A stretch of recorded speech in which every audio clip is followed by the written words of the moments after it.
I don't see me live. Just go. Okay, what's up, you guys? This is Carolina Teague here with League of Our Own. We were supposed to start at 7?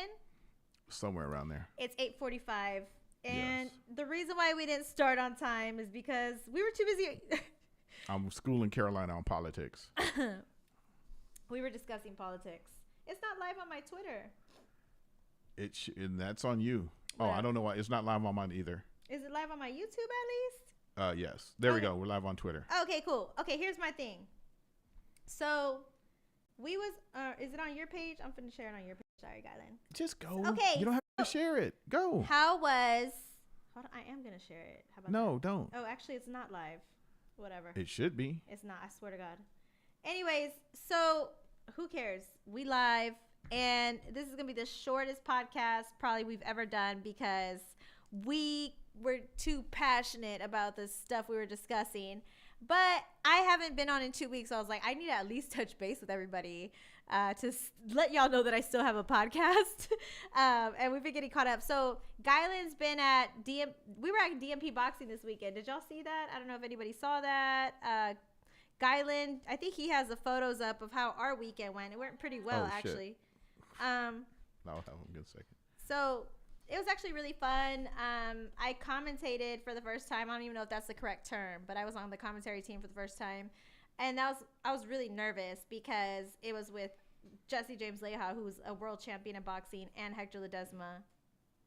And I just didn't know what to expect. I'm a fan of boxing, but I watch boxing and I make judgments about boxing, but it's one thing to like be able to talk about boxing amongst your friends or at the TV, and it's another to like talk about boxing knowing that everybody's listening to you and you don't want to make mistakes. So I did a lot of prep work for that, and it came out pretty good for my first time. And it was actually a really fun night of events. It was at the Techport Arena in San Antonio, and I don't know, I just really enjoyed it. It was a good time for me. It was a new venture for me because I've done ring announcing, I've done general manager, I've done interviewing, radio, right. all that stuff. This is like a brand new beast, and it felt really good to dominate in commentary and start dabbling in that. So Guyland, you did an excellent job. It was just a really fantastic event. I'm hoping next time more people come out to see what it's all about because it was actually really fun. Yeah, I mean, for the first, promotion ever, not overly hyped, not to where we had hip hop artists to bring people in, but we were doing real professional boxing with people that have been ranked in the top 10 in their weight class in the world, people that are rising, and real fighters with great matchmakers was unbelievable. Well, here's the thing, like, even if a promoter wanted to bring hip hop boxing, because there are promoters that do that in the city, I don't want to sit here and down talk what anybody else is doing. And let me tell you why.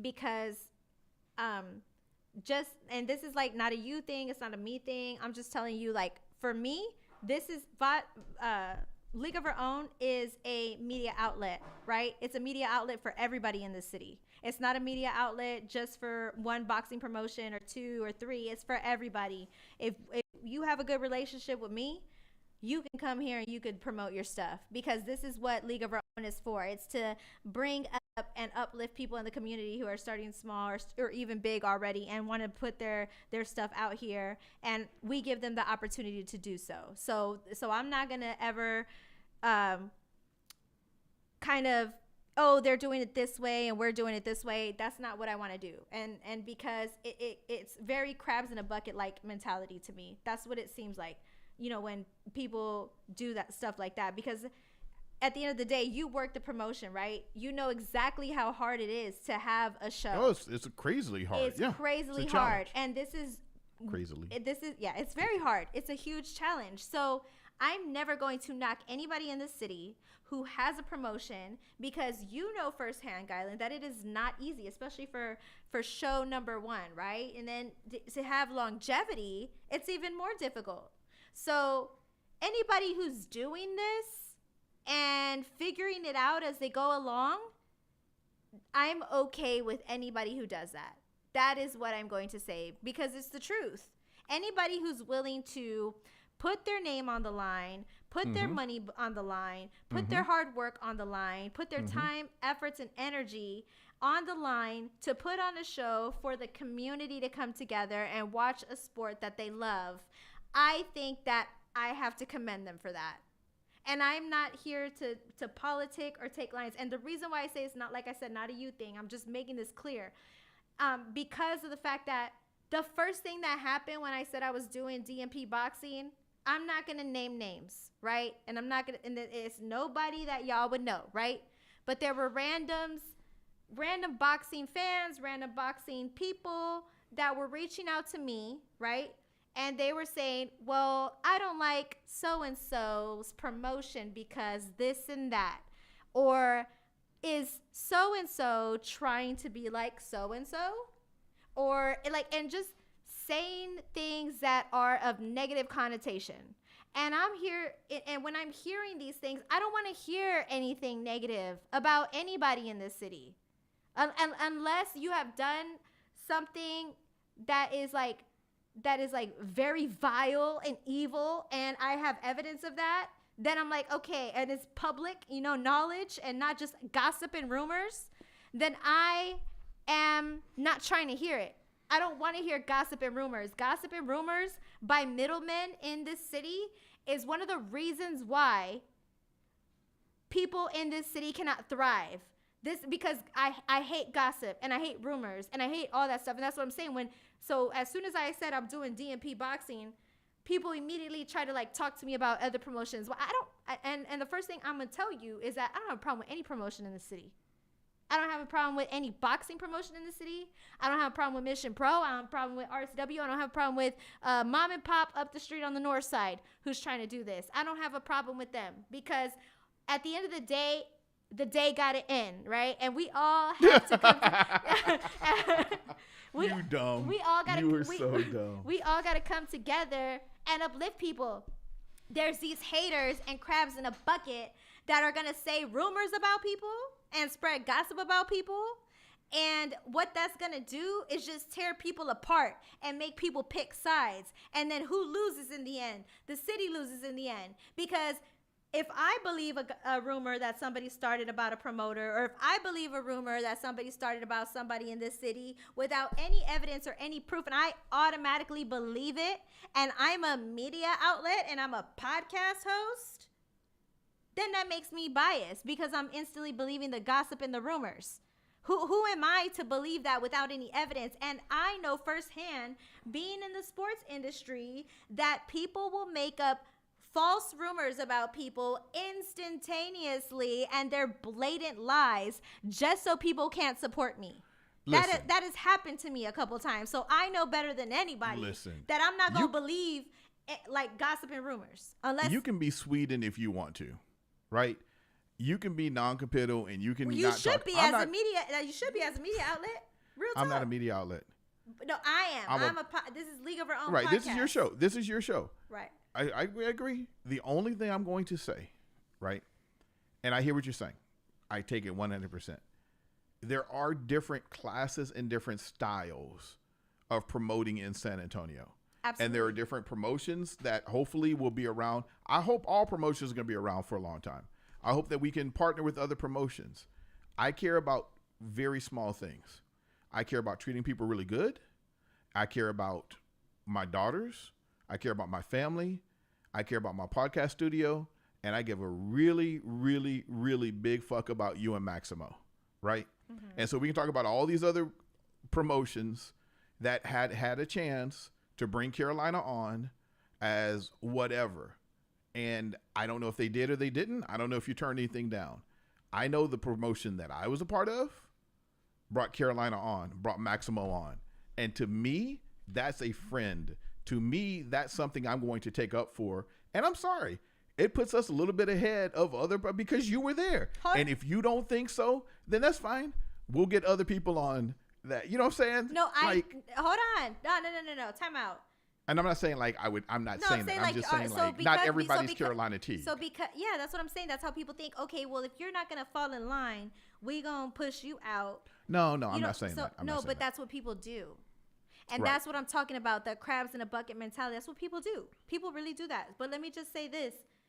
I like, for me, it's like, yes, I am so thankful that DMP Boxing put me on. And yes, I have been, like, hey, if anybody ever needs anybody, hit me up. But we was talking about it earlier the other day, and we both agreed that it wasn't my time.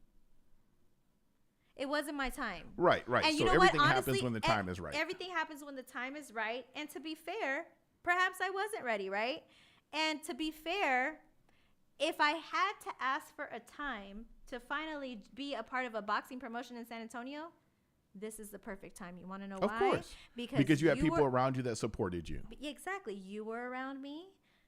Hector Ledesma was around me. And Dwayne was around me. And I trust all of you guys. I trust all of my daughter, y'all. Maximo, like the entire group. The crew. entire group. Exactly. So did I show you the picture of Natasha she photoshopped her into our picture? Let me see. Show it to me. I'll send it to you in a few minutes. You can put it up. I want to see that if you have it. But I just want to say, like, so yeah, there's no time. I'm not gonna down talk somebody because they've never put me a part of their promotion. They don't have to. No, they don't have to. Not on your show, but I will. They don't have to. And now is the perfect time, because let's just say I would have went to somebody else invited me on, right? Let's just say ABC Boxing Company asked me to be a part of the promotion. And then something crazy happened, and then my name is shot in the boxing world forever because there's some crazy narcissist that wanted to ruin my career. Everything happens for a reason. That's why I am here now at DMP Boxing, and I'm happy about it. And if somebody else wants to hire me too, while I'm at it, I'm hireable. I'm not going to say no to anybody. As long as you're respectful and you treat me right, that's all that matters. I'm saying this, and it's not limited to DMP Boxing. DMP Boxing is fantastic. What I'm trying to say is, like, there are situations where people will try to ruin your name or spread gossip or rumors about you simply because they don't want you to have an opportunity. And I'm not going to fall victim to any of that stuff. And I would never do that. And my opening statement had nothing to do with. No, I know. No, I'm just telling you. But I can be Petty McPeterson sometimes. And it's okay. Let me be Petty McPeterson. I didn't name no names. I just said what I said. Yeah. But I need to respect the fact that this is Carolina Teague Show, League of Her Own. And exactly. And respect the fact that, like. Excuse me? Calm yourself. Respect my authority. Respect my authority. No, I'm just kidding. No, respect the fact that. No, I'm just kidding. Respect. Honestly, though, like, the way I see League of Our Own podcast is I am for everybody in San Antonio. Okay? Not. I wish you could let me be petty on air, because I'd be like, what about this person? You let this person be on? Like I said, unless you've done something, if you've done something to me directly, then no, hell no, you can't come over here. I ain't that diplomatic. So what did you think about the promotion? What did you think of? Let me say this, because I thought it was very special what you were a part of. Yeah, for you. Yeah, right? For sure. And it also shows how we can talk about something slightly negative and how, or not even negative, but like it's easier to go down the road of like, well, this is this, and this. What did you think about that moment? What were you feeling? I felt.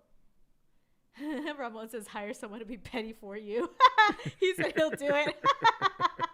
I should, right? That'd be cool. I should do that. But I feel like that moment for me was big because I love wrestling. I absolutely love wrestling. And I absolutely love watching UFC. Not as much as Skyland, but I do love I just like watching people get their asses kicked, honestly. And I love boxing too. And as someone, I think it was special for me because I remember a time, and we're going to be slightly petty right now, Skyland. I remember a time there was a gentleman in sports media, and hold up. No. Stop. I need to stop you. I got to stop you, please. No, let me say one thing. No, let me say why this is important for me. It's not your reason, because okay. I know what you're going to say. This is important for me because that person spreaded a rumor about me, despite the fact that I covered the hell out of boxing. I don't know if y'all have been following my whole career. I covered boxing. I got into sports media talking about Floyd Mayweather and Conor McGregor. That's how I won the Rock the Mic competition. I was talking about boxing. And I also have been to so many boxing events. Guylan has seen firsthand my relationship with Showtime. We've recorded things for Showtime here before in the studio. And I've been to Top Rank. I've been to Golden Boy. I've been to so many promotions as a media person covering the fights.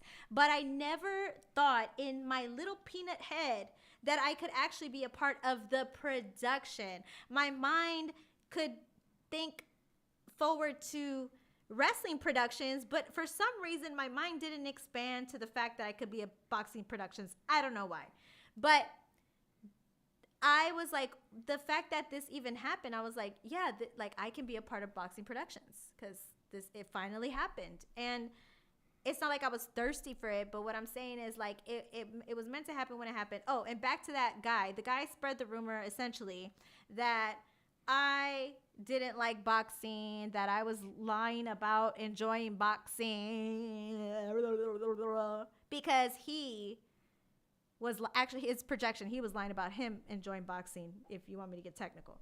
But what I feel like, now what, motherfucker? Like, I'm commentating on boxing. What are you doing? So it is a little vengeful, petty moment for me too. Yeah, sorry, I had to have a petty moment. No, and see that's why I was like, maybe it's my fault for going petty to be. And I'm not even petty.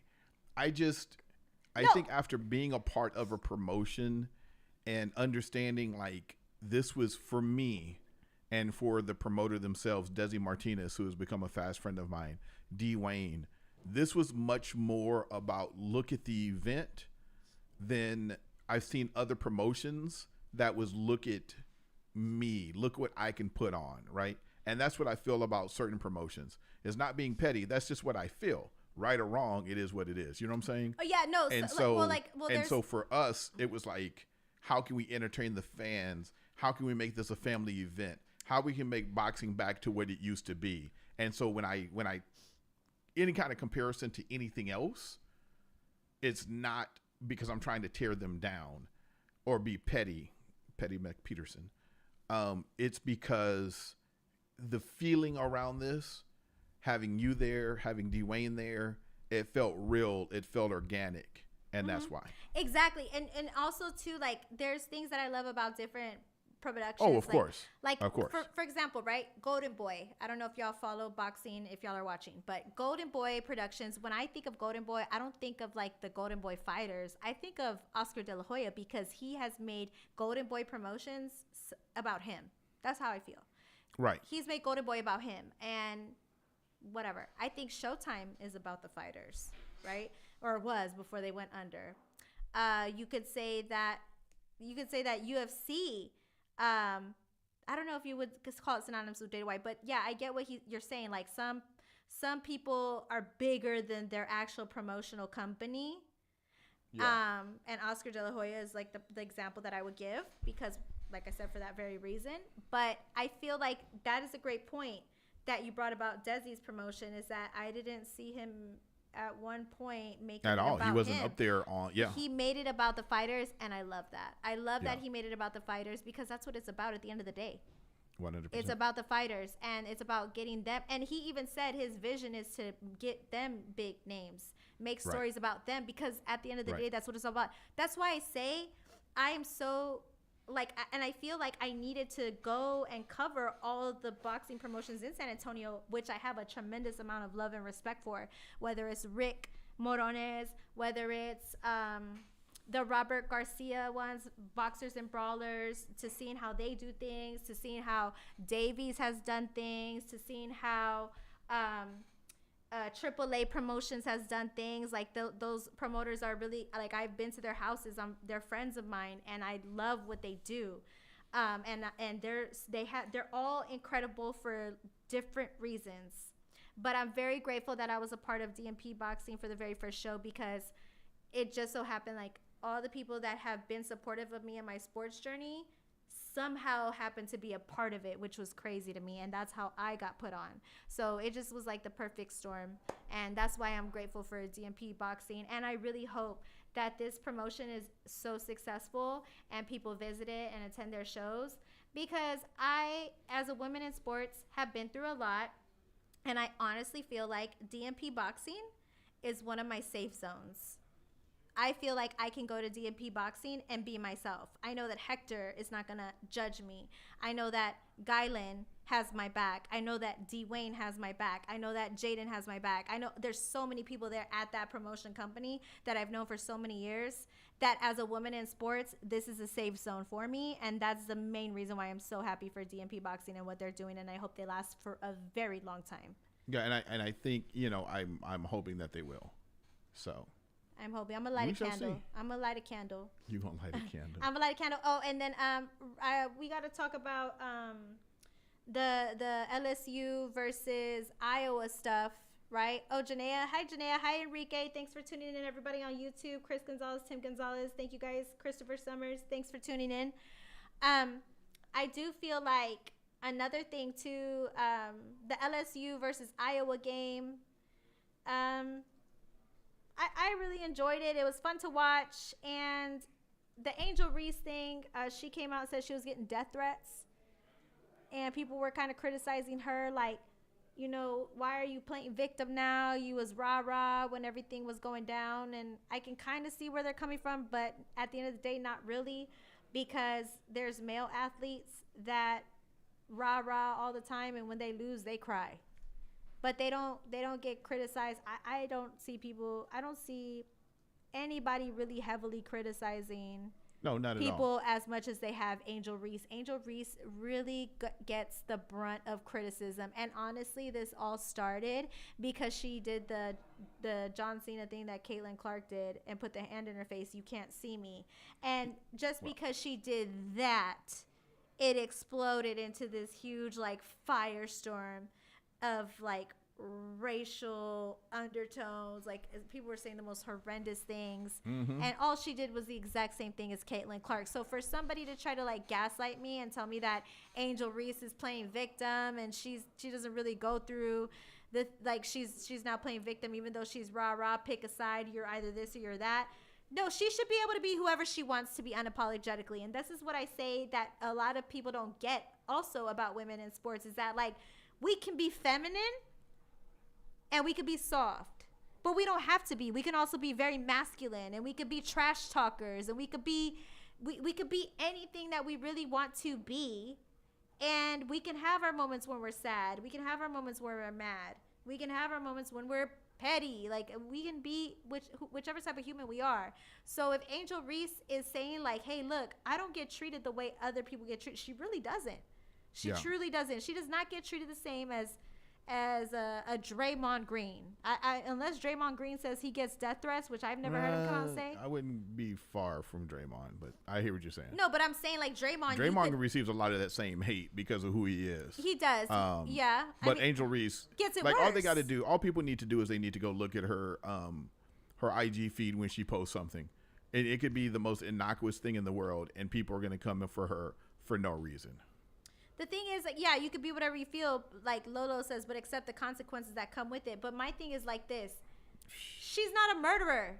She's not doing nothing wrong. She's just doing everything that male athletes do. She's trash talking on the court. And then she has sportsmanship afterwards. Yeah. So she exhibits sportsmanship. She makes good grades. So what consequences does she really need to face? Like, at what point do we say, like, humans are wrong for how they're talking to her simply because of her sportsmanship during a game, or how she is 100%. during a game? Like, I don't, like, did Kevin Garnett, have to deal with that shit? I not to the level of Angel Reese. But listen, that's hate of black women. I'm not gonna sit here and mince my words. Like, they don't like her. They don't like any of the LSU teams. That writer doesn't like it. Not the one that read it from Milwaukee, but somebody else. The LA Times guy. That's so that subtle racism comes up all the time, and we need to call it what it is. These are little men that have racist tendencies and they let it come out and they suck as humans. It's implicit bias. That's what I will say. It is. It's 100% implicit bias because he characterized them as dirty debutantes, and and how are they dirty debutantes when they're the world champions? They would never say that about a team of white women, and they would never say that about men. Yeah, and they painted them as villains or whatever.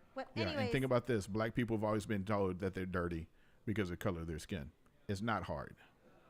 It's really not. It's really not hard. I guess it's hard for people, and people say like we dirty Mexicans too. You know what I'm saying? Exactly. So like I've heard that before. I think I've been called that before by somebody, like a troll online. Like somebody's. I called you that after I saw you for Fiesta, and you had your chanclas on, and your feet were all.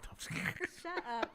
No, but people will say oh, you're a dirty Mexican. That's that's a racial. I hope I don't get banned from YouTube.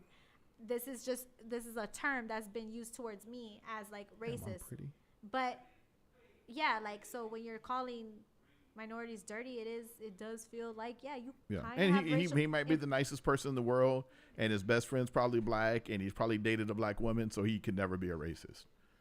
So the other thing we want to talk about is Wemby is rookie of the month for he's rookie of the year, end of story, period. That's done. What I'm saying, rookie of the year. Yeah, done deal. Oh, Ramon says when they called Notre Dame Catholics and they called Miami convicts. Oh Lord. Yo, for real. See, they be doing stuff like that. But you know what? Back in the day, media would sensationalize things like that. And I think now, because everybody's more politically correct, you can't get away with that stuff no more. I think you can. Then they did. The LA Times, got away with it. Well, he backpedaled what he said. He apologized. Of course he did. He needed to. Sorry, Saka Dookie. So we was going to talk about something else. I can't even remember. You said it was going to be the shortest show, and now it's long. 10 minutes is long? We've been on longer than 10 minutes. We've been on almost 30 minutes, Carolina. You lying. No, I'm serious. Oh, well. And our other show is here. Okay, well, one last thing. Wrestlemania is this weekend. Give me your prediction. You think that... Who's fighting? Who's fighting? Cody Rhodes. Okay. Versus Roman Reigns. Okay. And it's gonna be Cody Rhodes and Seth Rollins, The Rock, Roman Reigns. They're aligning. Okay. And last year it was kind of like the Spurs and Miami Heat. In 2013 and 2014, Miami Heat won. Then the Spurs came back the next year and they took it all. So same situation. Cody Rhodes Cody Rhodes lost last year to Roman Reigns, who is the ultimate heel. And you could argue that Cody Rhodes is the ultimate babyface. And now they're back neck and neck. Do you think that Cody Rhodes is finally going to go over on Roman Reigns, the longest reigning champion? No, not yet.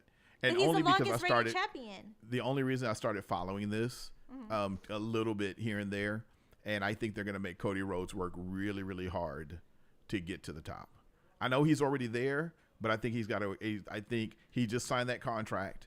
I don't think they're going to give it to him yet. I think they want them to fall even more in love with him. And I think they want, they were saying that the Rock's thing is working way too good. Like him coming back as a heel is working way, way too good. Yeah. And so I think they're going to play that out. They're going to ride that for a longer time. He's the longest running singular WWE Universal Champion, Roman Reigns. At what point do you put an end to that? You don't think it's going to come to an end this weekend? No, I don't think so. I mean, I'm gonna be really pissed off though. If Cody Rhodes doesn't win, well, you like Cody Rhodes a lot too. I have no dog in the fight. Right. I just think that The Rock coming back, you can't continue the storyline yet. So, okay, we gotta go. Okay, y'all. Well, I'm sorry that I was arguing with Guylan about politics. You ain't argue with Well, we were arguing about politics for an hour and a half before the show least started. We were at least an hour and a half, and it kind of got us caught up. We're eating barbecue and stuff, so it's our fault. We were being lazy today. Don't tell people what we really do around here. All right, come on. Love you guys. I actually will see you guys next week. Are we gonna do Tuesday again next week? What do you want to do? We'll talk. We'll probably either Monday or Tuesday. Let's do Tuesday. Let's keep it Tuesday. Because we already did Tuesday. We want to talk about it? Not right now. All right. Bye, you guys. I'll see you on next Tuesday. Thanks for tuning in. Bye. Sorry. Hey, by the way, sorry for the Carolina killed it. She made me proud. Yeah, we didn't give me my damn clips. Whatever. Bye. Love you. Bye. I'll see y'all next week. Bye.